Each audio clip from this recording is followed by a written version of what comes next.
Hey, what's going on, everybody? Welcome back to my channel and to another video. In today's video, I want to go over a little bit something different. It's going to be about how we can, alter some exercises if you don't have access to a gym, how we can alter some exercises so that we can make your home exercise program a little bit more beneficial, right? So we're going to get right into it.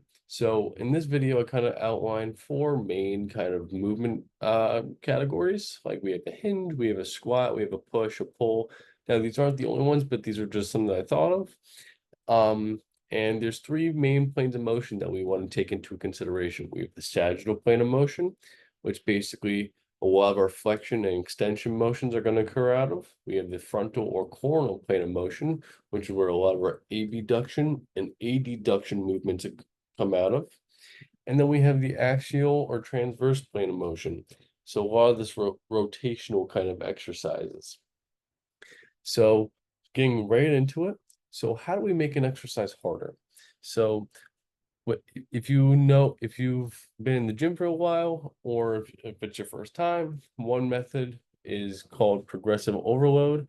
Um, One way that we can make an exercise harder is either increasing the reps, changing the repetitions, the sets, the variations, different variables of an exercise, the tempos, the lever arms, etc. Right? There's so many different ways that we can change up the exercise to make it either harder or easier. Um, but one thing that we want to take into consideration is like, so we have all these different types of variables that we can do, right? But we want to make sure that we're pushing ourselves with regards to the home exercise program, right? We want to make sure that we're trying to reach some sort of failure or even come within a rep or two shy of that failure so that we get some sort of adaptation out of the exercise. Um, because what you can do is you can do these exercises and get a little bit of sweat going, but we don't, if is that really going to drive the adaptation or get the stimulus that you need in order to, get that adaptation? Maybe, but maybe not. Depends on where we are in regards to our fitness level, our programming, etc. Um, and just to be with the making an exercise harder or those different types of variables, load is not the only metric for progress, right? One way that we can also change or measure progress is our RPE, or rating of perceived exertion. If you were to do an exercise, right, and after a while of doing it and you go, wow, this exercise is a lot harder or a lot easier, right? A lot easier than it was before, we might have adapted to the stimulus and we can continue to drive progress. However, it could be on the flip side, and we could say, wow, this exercise is a lot harder. And we may notice that we are either sore or something like that. But sometimes we need to have that RPE guide in order to drive the progress sometimes. So key factors, like I said, pushing yourself. We want to make sure that we're pushing ourselves ample enough so that we drive some sort of adaptation. And then consistency is key with anything, with regards to dieting for like a bodybuilding show, with regards to getting stronger in the gym, or anything else. Consistency and just life in general, right? Consistency is key with any of this. Um, Simple as that, basically. We need consistency in order to drive progress and adaptations to an exercise or program if we want to benefit out of it. We want to strive to accomplish targeted training, targeted muscles, right? If we were to do like a push-up, right, and we were to do like a standard regular push-up, we're doing this, and then we notice that our back starts to arch a lot or something like that. Now, there's ways to manipulate exercises so that we get more, bang for our buck out of these exercises. But sometimes if we want to, more so emphasize different muscle groups, we need to be able to change up the lever arms, right? We need to be able to alter how we're going to be performing these exercises in order to, strive for that adaptation. That's also something that I was trying to mention with making the exercise harder, is looking at the lever arm and where we are pulling, pushing, or doing all these exercises from to kind of challenge the muscles in a different fashion or form. And then another one is trying to keep the reps within 5 to 30 repetitions. That does not mean total amount of volume though. during the workout, I hope that we're doing more than 30 repetitions. I mean, depends on where you are in your training state. If you're peaking for a meet, you could be doing singles. You could do 4 reps in a workout and almost call it there, right? I mean, you'd need to do a little bit more than that maybe to warm up. But this is talking per set. So generally 5 to 30 repetitions. That's usually about right in that, we can you may be able to say, wow, isn't 8 to 12 the best or whatever it is? A lot of the research that I've been seeing, and I can detail this in the comment section below or in the bio, a lot of the research that we're seeing is that 5 to 30 repetitions is generally a good marker for hypertrophy because 5 is a great way to, we want to deliver some form of mechanical tension, although that's not the only factor. We want to drive some form of mechanical tension to the tissue so that it adapts to an exercise. If we start to get above 30, 35 reps or so, we may not be training heavy and hard enough to achieve some form of adaptable stimuli that's going to be beneficial. Next up, we have consider your training state. Now, this one is big in my opinion because let's say, are you deloading or coming off a hard week of training? Sometimes it may not be necessary to do these kind of workouts. If you are a weightlifter, power lifter, or anybody else that's going through a peaking program, those workouts are pretty tough. They can get tough as hell sometimes, right? So one thing that we want to take into consideration is um our recovery, right? If you are doing those hard workouts, you may not need to do these home exercise workouts because they may be impeding from the recovery resources that you have. I highly would, I honestly wouldn't do these workouts if you were training for a powerlifting meet or a weightlifting meet because they're going to take away the recovery. But let's say you're not doing any of that. And let's say you're just starting off in the gym, you don't have access to a gym.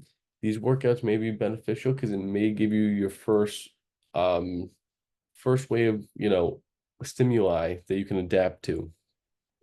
Um, Next up, what we have is training in different planes of motion. A lot of times what we are doing is we are training the sagittal plane of motion. So a lot of our flexion and extension motions we might get a little bit of the frontal or coronal plane. This is kind of that system or that plane of motion that divides the body front to back, side to side is for sagittal, right?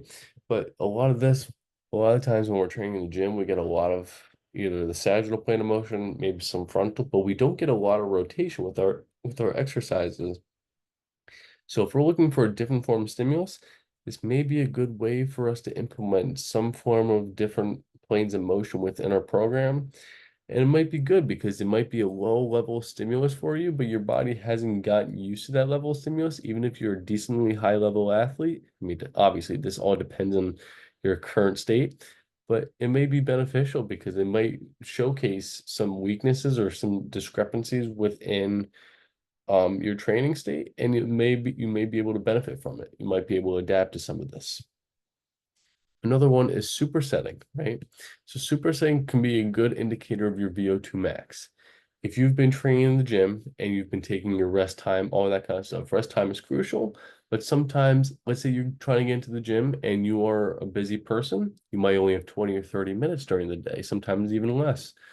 Let's say you have 5 exercises to do. You may not be able to get through all of those exercises within a 15-minute window, right? So sometimes being able to superset from one exercise to the next and being able to get those exercises done may be a good way for us to get some aerobic stimulus out of the exercise. So this will help us with our VO2 max, the way our muscles are able to utilize the oxygen and deliver that to the tissue so that we can use it to contract the muscle to do all these kind of exercises. So maybe a good aerobic stimulus.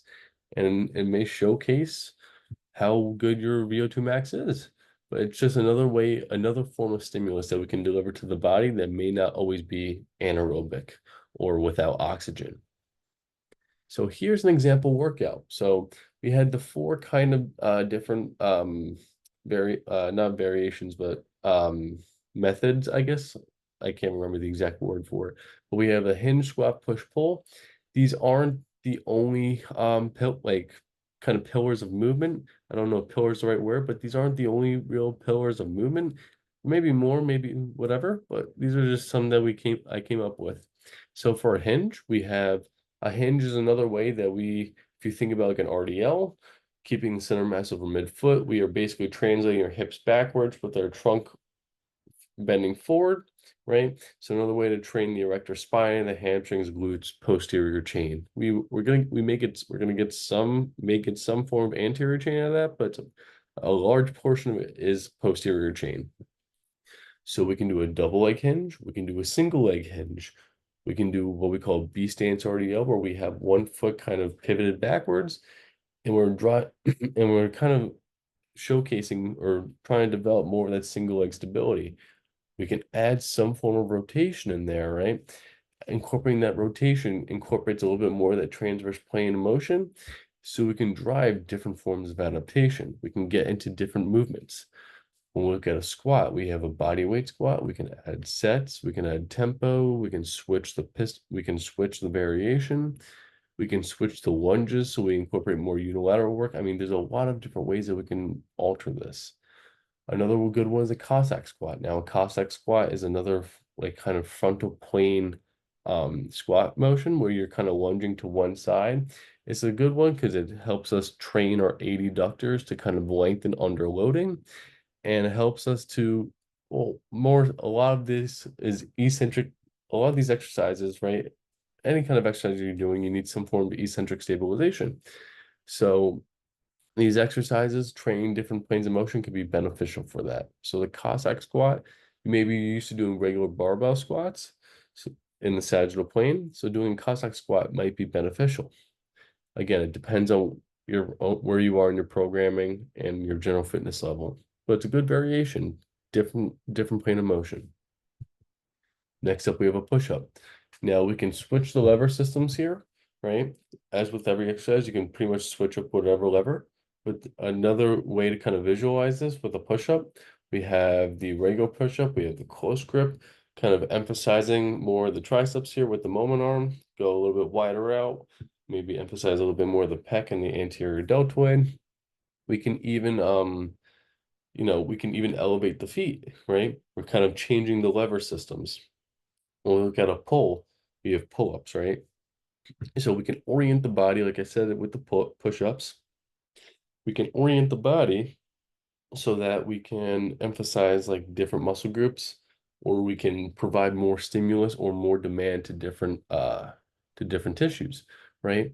So the one form of like a row, um it's relatively body weight, where you have the bar in front of you. I can't remember the exact name of it, but you can elevate your feet so that if you had the bar here, right here, and you were to grab, you can elevate your feet so that when your upper back is a little bit more down towards the floor, there's more of a demand at the exercise, right? Because we've increased the moment arm of the exercise, and we've increased the amount of pretty much energy, the amount of force required in order to get up to the bar there. We've pretty much increased the intensity in that way.